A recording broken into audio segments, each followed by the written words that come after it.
Quem sou eu? Name's Bond. James Bond. Meu nome é Nelson. Nelson, som. Venha me conhecer nessa jornada do pensar. Eu sou aposentado, tenho 60 anos, sonhos realizados. Não estou aqui em busca de fama ou de monetização para o meu canal.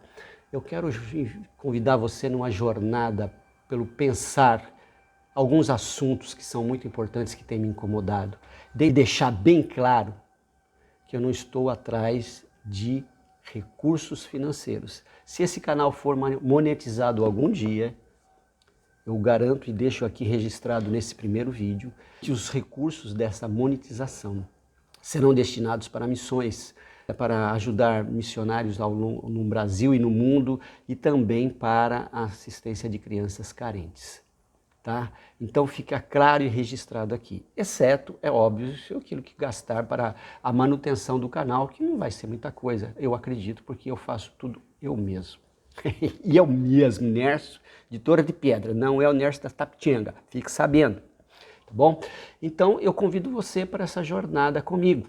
Escute a vinheta e não deixe o seu like ainda. Se você gostar depois de assistir e ouvir o que eu tenho que dizer e pensar comigo, então eu quero que você daí deixe o seu like, se inscreva no meu canal e toque o sininho para receber os próximos vídeos. Gente que não pensa, pois acha que o cérebro dói. Eu nasci para pensar.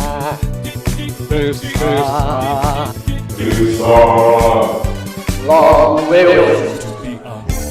Os assuntos que eu pretendo abordar no canal serão pena de morte, depressão, família.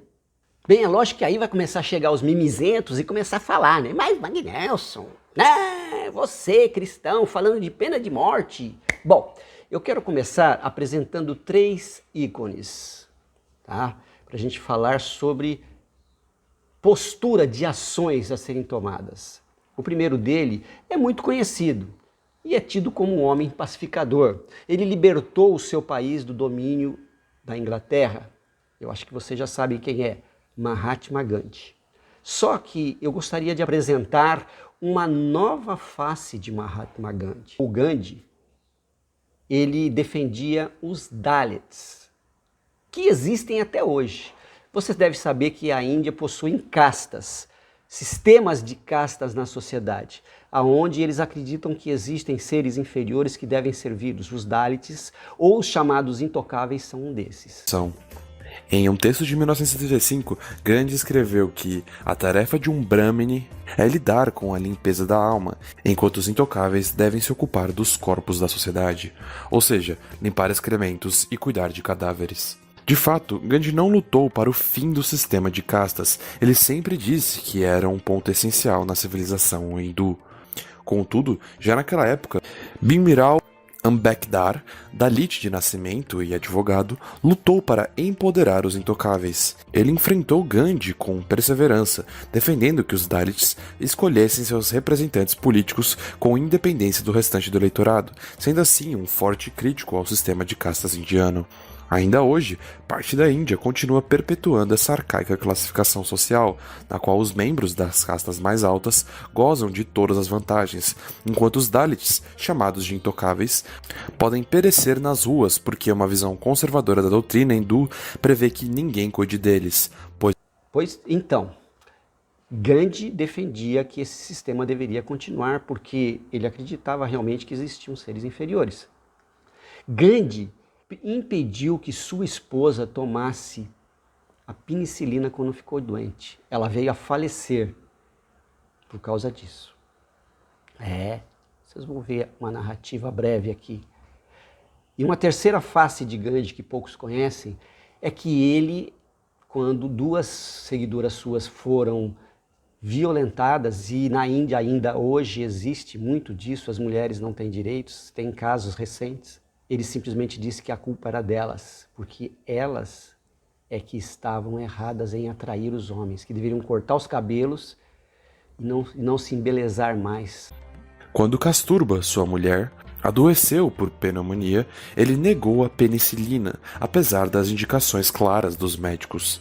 Ele insistiu que o novo medicamento era uma substância alienígena para o corpo da esposa.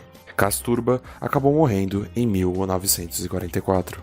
Menos de um ano depois, Gandhi tomou quinina para se curar da malária, conseguindo sobreviver à doença. Um segundo ícone, Martin Luther King, este grande Martin Luther King, começa uma luta por direitos sociais, de liberdade e direito de subsistência da população negra nos Estados Unidos. E ele consegue, ele tinha um sonho, a sua frase principal é: eu tenho um sonho, que os negros possam viver realmente juntos com os brancos, como se fossem um só, com os mesmos direitos. Ele foi Prêmio Nobel da Paz em 1964. Você sabe o que é o Prêmio Nobel da Paz? Pois então, vamos para o terceiro ícone nessa nossa jornada do pensar, para que depois possamos entrar realmente no assunto da pena de morte. E o terceiro ícone é o químico sueco Alfred Bernhard Nobel, nascido em 1833 e falecido em 1896. Nós vamos ter um breve relato de sua vida aqui. E ele foi o inventor da dinamite, cuja a substância básica é trinitrotolueno. E ele idealizava essa dinamite para o uso comercial em construção civil. Porém, houve muitos reveses aí e tomaram os direitos dele, um coronel americano, e usou como arma de guerra. Só que Nobel, ele também terminou a sua vida construindo armas, fazendo uso da sua dinamite e querendo implementar belisticamente a sua invenção. E ele foi taxado, depois de alguns reveses. Se vocês quiserem ver vídeos do Nobel, do Mahatma Gandhi, que eu falei, completos, eu vou deixar no canal aqui os vídeos para vocês verem.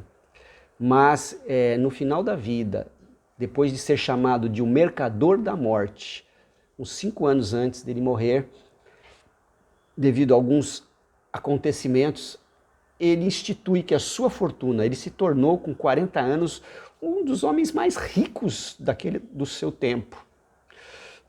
E ele institui que haveriam prêmios para química, física, matemática e ciências.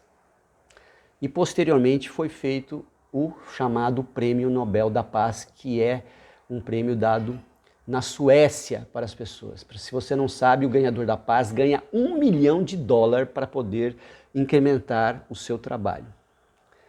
Então, o Prêmio da Paz foi criado por um mercador da morte. Pasmem vocês. Agora, numa próxima etapa, nós vamos falar de argumentos bíblicos sobre a pena de morte. Ah, mas a Bíblia tem pena de morte? Vamos pensar comigo, venha comigo nessa jornada, vem comigo, vem. O apóstolo Paulo, a quem a maioria das igrejas devem as suas doutrinas e a maior parte dos escritos bíblicos foram feitos por ele, disse à igreja de Roma, no capítulo 7 do livro de Romanos, no versículo 7 ao 25, o seguinte: que diremos então? A lei é pecado? De maneira nenhuma. De fato, eu não saberia que é pecado a não ser por meio da lei. Mas como assim? Pois, na realidade, eu não saberia o que é cobiça se a lei não estivesse determinando, dissesse, não cobiçarás. Romanos 7:7. Temos que ter leis que inibam os crimes hediondos, que digam que é errado fazer, praticar essas coisas, porque isso é um crime doloso, tá? O que é um crime doloso? Você sabe a diferença de um crime culposo e um crime doloso? Por exemplo, o motorista está dirigindo o seu veículo numa pista e uma criança atravessa com a sua bicicleta em sua frente. Ele atropela essa criança e ela vem a falecer. Esse crime não foi um crime doloso, ele foi um crime culposo. O motorista tem culpa de ter matado a criança num acidente. Não, ele não planejou. Então não houve dolo. Essa é a diferença de um crime culposo e de um crime doloso. Os marginais, eles assumem, quando empunham as suas armas, o risco que eles têm de tirar vidas com os seus atos que estão praticando. Ou mesmo estuprador, né? Ou agressor. Então, essas são diferenças muito claras na nossa lei. E nós não podemos deixar isso barato. Vamos voltar para um outro exemplo bíblico. João 3, 17 e 20. Todo cristão verdadeiro sabe, decora e salteado, João 3,16, que diz assim: porque Deus amou ao mundo de tal maneira que deu o seu único filho, para que todo aquele que nele crer não pereça, mas tenha vida eterna. Mas eu acredito que muita gente não dá sequência nessa leitura. E no 17 para frente vai dizer assim: porque ele enviou o seu filho ao mundo, não para condenar o mundo, mas para salvar o mundo. Então Jesus não veio para condenar ninguém na primeira vez, ele veio para salvar. Só que ele deixou claro, no versículo 18 diz: quem não crê no unigênito Filho de Deus já está condenado. Você sabe o que é uma sentença nos tribunais de trânsito julgado? Uma sentença em trânsito julgado significa que não tem mais recurso, ou seja, vai cumprir a determinação que foi dada da pena. Então está claro no versículo 18, quem não crê já está condenado, já vai para a morte eterna. Por mais que não vá morrer agora fisicamente, mas vai morrer eternamente. Então você tem Jesus também afirmando, um outro exemplo, que ele não veio para abolir a lei, ele veio cumprir a lei e os profetas. Isso está em Mateus 5,17. Eu vou te dar mais um exemplo para você pensar comigo. Quando Jesus estava na cruz, tinham 2 ladrões. E a Bíblia relata que um deles zombou de Jesus e falou: se você realmente é o Filho de Deus, tira a gente daqui. E vamos, na cabeça dele com certeza, vamos continuar nossos crimes. Mas o outro se arrependeu e ouviu de Jesus o seguinte: hoje mesmo estarás comigo no paraíso. Aí você vai me falar, mas o que você tem a ver com pena de morte? Aí eu te pergunto, por acaso Jesus desceu com todo mundo dali e falou: vocês estão liberados? Ou mesmo que não se arrependeu, como que se arrependeu, pagaram os seus crimes morrendo, porque eles eram assassinos. Se você não sabe, pena de morte na cruz naquele tempo era só para cara que era muito mal. Era trucidador mesmo, gente de péssima qualidade. Jesus, o Filho de Deus, pagou esse preço por mim e por você imerecidamente. Mas aqueles 2 ali não, eles mereciam morrer, porque eles eram criminosos. Um foi salvo para o paraíso, o outro desceu com o patrão dele. Ok? Então, fica aqui claro que Deus não tem nada a ver com impedir que o ímpio pague com a sua vida pelos seus atos errados que comete nessa terra. Quer mais exemplos bíblicos? Vamos lá para o Antigo Testamento. Se você for pegar o exemplo de Noé, já é uma grande verdade. Deus extermina todo o povo, toda a vida existente naquela época, com exceção de 8 almas, Noé e suas famílias, que ficaram no barco, na arca.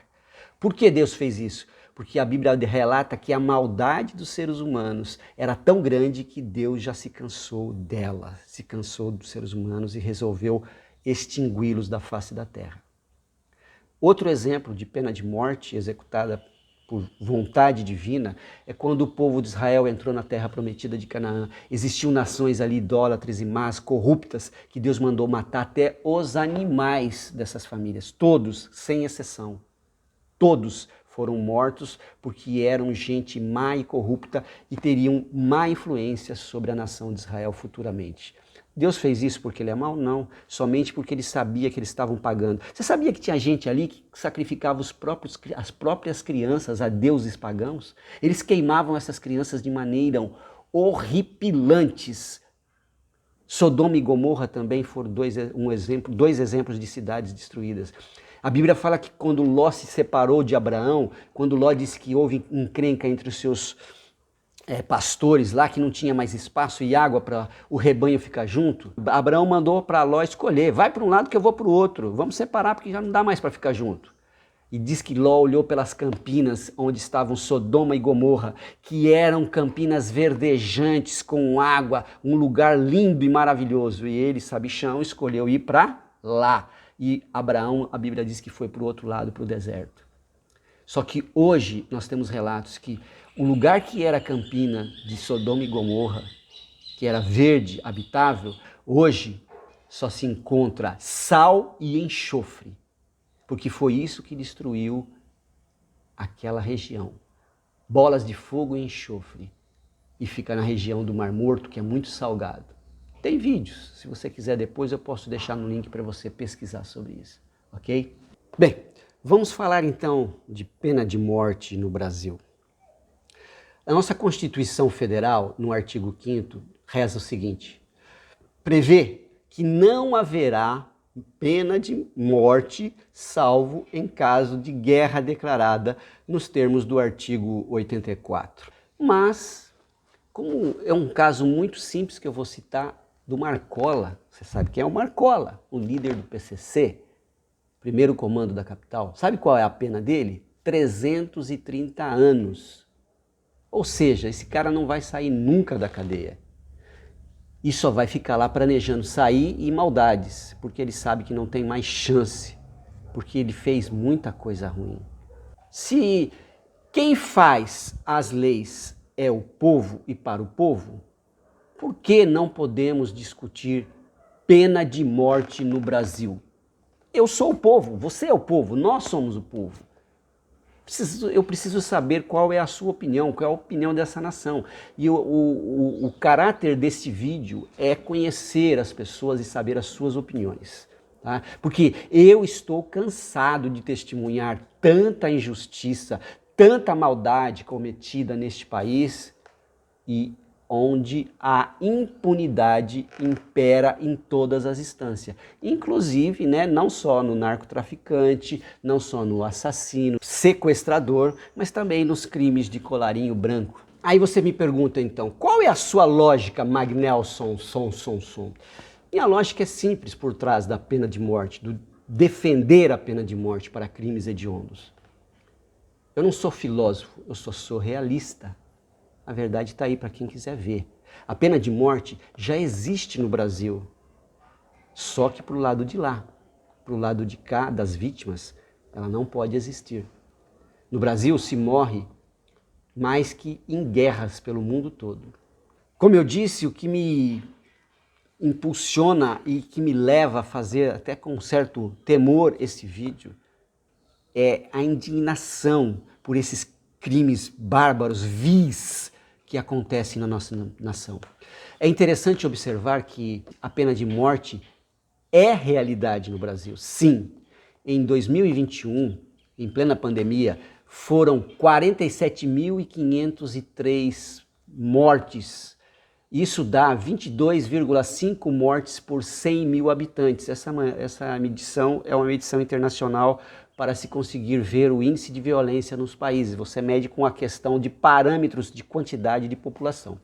Para você ter uma ideia, isso dá 130 mortes por dia, 5 a cada hora. A cada 15 minutos tem uma pessoa morrendo no Brasil.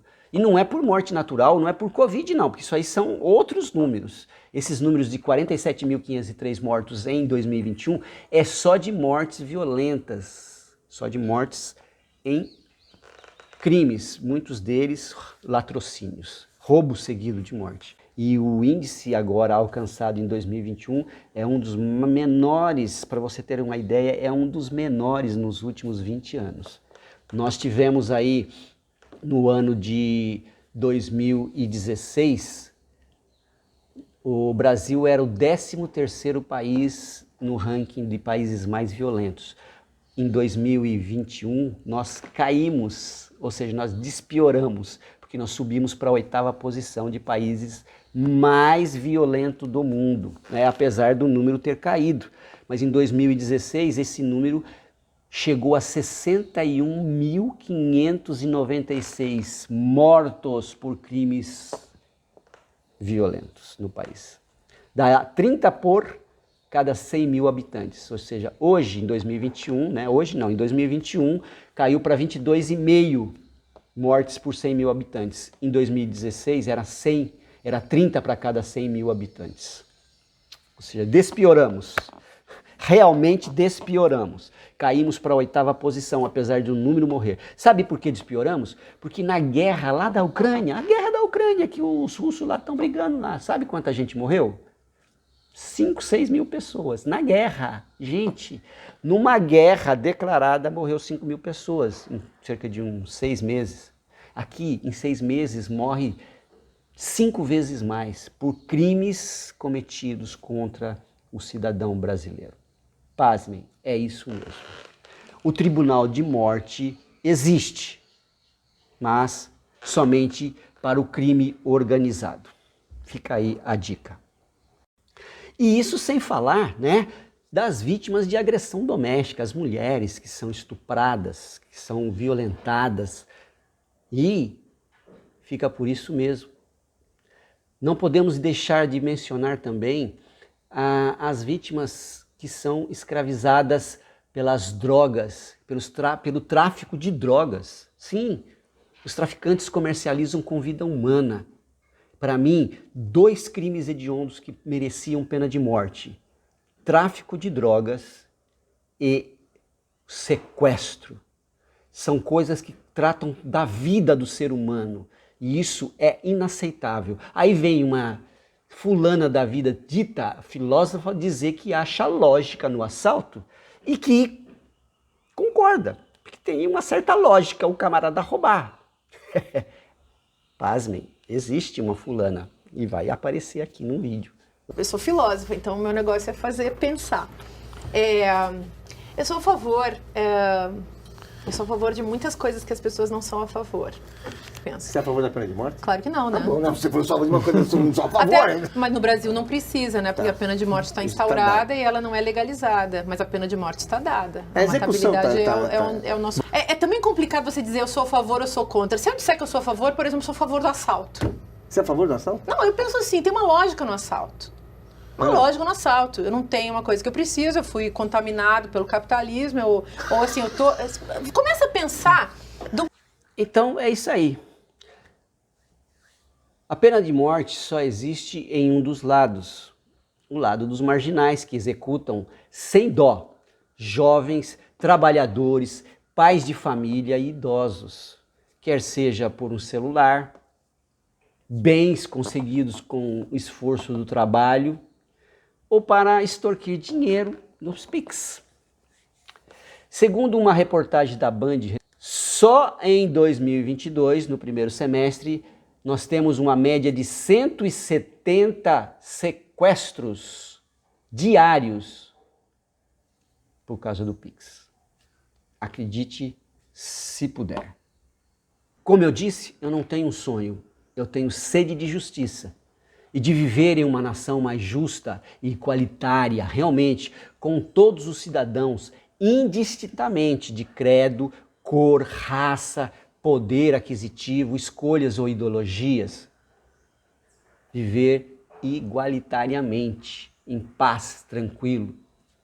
Te convido para esta jornada a fim de pensarmos e dialogarmos, porque numa democracia a gente pode dialogar sobre esse tema delicado que é pena de morte, mas é muito importante para a nossa nação no momento que vivemos. Então agora eu deixo para você o meu pedido. Deixe o seu like, se inscreva no meu canal, divulgue para os seus best friends, para os seus melhores amigos, toque o sininho lá para receber o meu próximo vídeo. Vem comigo pensar, porque eu penso, logo eu existo. Logo eu existo.